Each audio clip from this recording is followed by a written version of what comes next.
দর্শক, স্বাগত আমাদের নিয়মিত সাপ্তাহিক আয়োজন চায়না বুলেটিনে। আপনারা জানেন, চীন পৃথিবীর বৃহত্তম রাষ্ট্রগুলোর একটি। চীন প্রজাতন্ত্রের রাজনৈতিক, সমাজতান্ত্রিক, প্রশাসনিক বা কূটনৈতিক ঘটনাবহুল খবরগুলো বন্ধুপ্রতিম দেশ বাংলাদেশের দর্শকদের সাথে ভাগ করে নিতেই চায়না মিডিয়া গ্রুপ সিএমজির এই বিশেষ আয়োজন। সঙ্গে আছি আমি তামান্না জেনিফার। এবার জানিয়ে দেব খবরের বিশেষ বিশেষ শিরোনাম। চীনের কেন্দ্রীয় অর্থ কমিটির সভা, বৈশ্বিক বাজার নির্মাণ ও সামুদ্রিক অর্থনীতি উন্নয়নের তাগিদ প্রেসিডেন্ট শি জিনপিংয়ের। বেলজিয়ামের প্রধানমন্ত্রীর সঙ্গে চীনা পররাষ্ট্রমন্ত্রীর বৈঠক, পারস্পরিক বিনিময় জোরদারের অঙ্গীকার।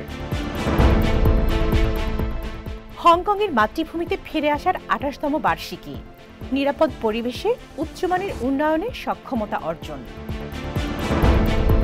জাপানের পারমাণবিক বর্জ্য নিষ্কাশনের বিরুদ্ধে চীনের অবস্থান অনড়, জানালেন মুখপাত্র।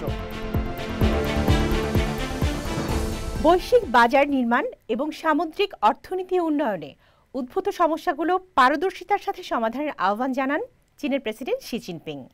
চীনের কেন্দ্রীয় অর্থনীতি ও অর্থ কমিটির ষষ্ঠ সভায় সভাপতির ভাষণে তিনি এ আহ্বান জানান। প্রেসিডেন্ট শি জোর দিয়ে বলেন, জাতীয় একীভূত বাজার নির্মাণ ও নতুন উন্নয়ন অবকাঠামো তৈরিতে মূল সমস্যাগুলো সমাধানে বিশেষ নজর দিতে হবে। তিনি পার্টির কেন্দ্রীয় কমিটির নির্দেশনা বাস্তবায়ন, সমন্বয় জোরদার এবং যৌথ প্রচেষ্টা গঠনের উপর গুরুত্ব আরোপ করেন। সভায় সামুদ্রিক অর্থনীতির উচ্চমানের উন্নয়নের জন্য নতুন উদ্ভাবন, দক্ষ সমন্বয়, শিল্প আধুনিকীকরণ, সমুদ্র সম্প্রীতি এবং সহযোগিতার মাধ্যমে যৌথ প্রচেষ্টার উপর গুরুত্ব আরোপ করা হয়। ইউরোপ ও চীনের দৃষ্টিভঙ্গি ভিন্ন হতে পারে, তবে বর্তমান জটিল ভূরাজনৈতিক প্রেক্ষাপটে দুই পক্ষেরই উচিত পারস্পরিক বিনিময় জোরদার করে আস্থা বাড়ানো, এমন মন্তব্য করেছেন বেলজিয়ামের প্রধানমন্ত্রী বার্ট ডি ওয়েভার। মঙ্গলবার ব্রাসেলসে চীনের পররাষ্ট্রমন্ত্রী ওয়াং ইর সঙ্গে সাক্ষাৎ করে তিনি এই মন্তব্য করেন। বৈঠকে ডি ওয়েভার বলেন, বেলজিয়াম ও চীনের মধ্যে দীর্ঘদিনের বন্ধুত্বপূর্ণ সম্পর্ক রয়েছে, যা ইইউ চীন সহযোগিতায় গেটওয়ের ভূমিকা পালন করছে। বেলজিয়াম বহুপাক্ষিকতায় বিশ্বাসী, ইউরোপের কৌশলগত স্বায়ত্তশাসনকে সমর্থন করে এবং চীন ইইউ নেতাদের আসন্ন বৈঠক থেকে ইতিবাচক ফল প্রত্যাশা করে। চীনের বিশেষ প্রশাসনিক অঞ্চল হংকংয়ের নিরাপদ সমাজ, অর্থনৈতিকভাবে বিশাল সম্ভাবনা ও উজ্জ্বল ভবিষ্যৎ রয়েছে বলে মন্তব্য করেছেন চীনের পররাষ্ট্র মন্ত্রণালয়ের মুখপাত্র মাও নিং। মঙ্গলবার বেইজিংয়ে এক নিয়মিত সংবাদ সম্মেলনে হংকংয়ে জাতীয় নিরাপত্তা সংরক্ষণ আইন এবং শহরটির অর্থনৈতিক উন্নয়ন বিষয়ে গণমাধ্যমের এক প্রশ্নের জবাবে তিনি এ মন্তব্য করেন।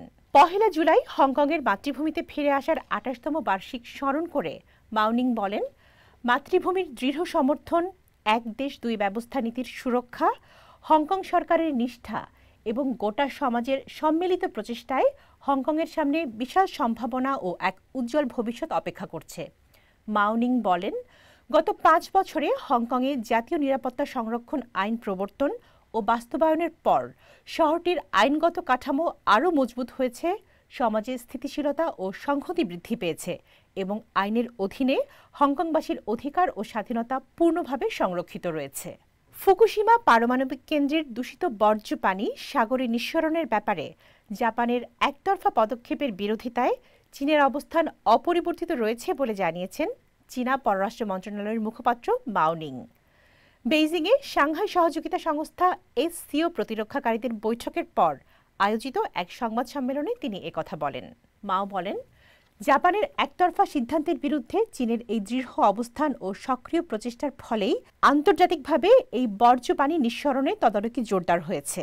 তিনি জানান, চীন শর্ত সাপেক্ষে জাপান থেকে জলজ পণ্য আমদানি পুনরায় শুরু করছে এবং খাদ্য নিরাপত্তা নিশ্চিত করার জন্য তত্ত্বাবধান ব্যবস্থা অব্যাহত রাখবে।